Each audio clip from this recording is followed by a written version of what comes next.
So one last step to make this complete is if I type in the number 0, this messes up. If I type in like 1.1, it also, well, it rounds. So we want to make sure that the user does not mess up, including yours truly, in case you forget exactly what you were doing here. So we're going to create a data validation because the only numbers we should be able to accept are 1, 2, and 3.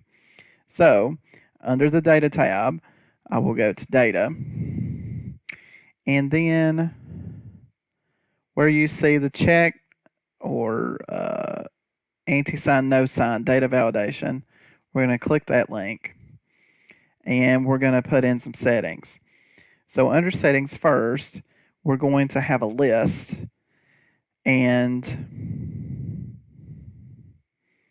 with this particular one, we're going to ignore blank, ignore, or we'll keep those things checked, and then we're going to type in 1, 2, 3.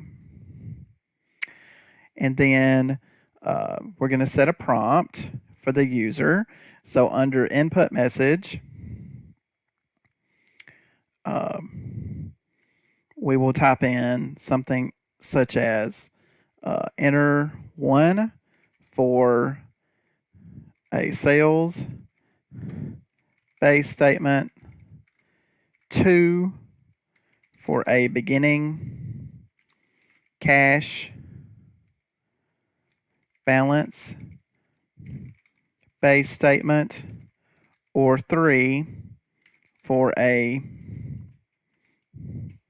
net change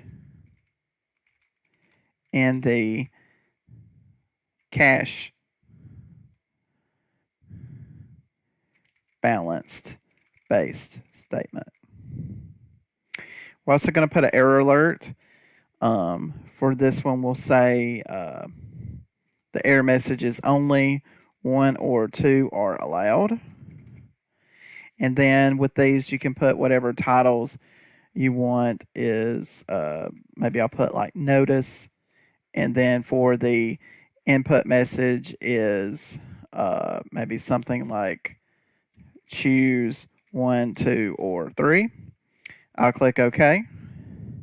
And you can see that we now have a drop down 1, 2, 3, and that it specifically tells the user. So if I type in something like 0, it says notice only 1 or 2 are allowed, so I can cancel, or I can go in. You can still type in 1, 2, or 3, or do the down arrow. But now that will resolve any issues that could potentially occur.